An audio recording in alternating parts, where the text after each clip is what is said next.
ఇక్కడ చూసిన జనం ఇసుకేస్తే రాలినంత జనం. వరుసగా సెలవులు, పైగా దసరా పండుగ. సొంత ఊళ్లకు వెళ్లే ప్రయాణికులతో బస్ స్టాండ్లు, రైల్వే స్టేషన్లు కిటకిటలాడుతున్నాయి. పండుగ రద్దీ కారణంగా రిజర్వేషన్లు దొరక్క సుదూర ప్రాంతాలకు వెళ్లే ప్రయాణికులు నానా అవస్థలు పడుతున్నారు.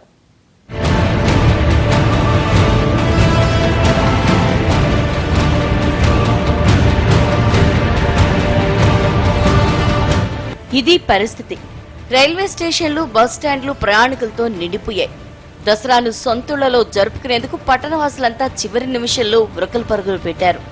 రైల్వే శాఖతో పాటు ఆర్టీసీ కూడా అదనపు సర్వీసులను నడుపుతున్నా రద్దీ మాత్రం తగ్గలేదు. సికింద్రాబాద్ నుంచి వివిధ ప్రాంతాలకు వెళ్లే అన్ని రైళ్లు ప్రయాణికులతో కిటకిటలాడుతున్నాయి. జనరల్ బోగీలో ప్రజలు కిక్కిరిసిపోయారు. బస్సుల్లో వేళ్లాడినట్లు వేళ్లాడుతున్నారు. జనరల్ బోగీలు నిండిపోవడంతో రిజర్వేషన్ ఏసీ కంపార్ట్మెంట్లలో ఎక్కేస్తున్నారు. రిజర్వేషన్ చేయించుకున్న వాళ్లకంటే చేయించుకోని వాళ్లే ఎక్కువగా కనిపిస్తున్నారు.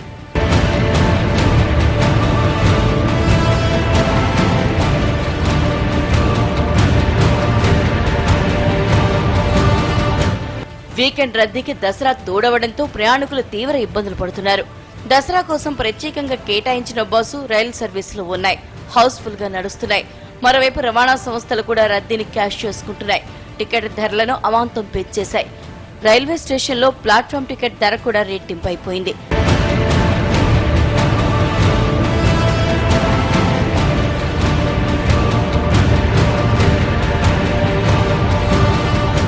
దసరా కోసం నగరం నుంచి జనం క్యూ కడుతుండటంతో టోల్గేట్ల వద్ద ట్రాఫిక్ కు తీవ్ర అంతరాయం ఏర్పడుతోంది.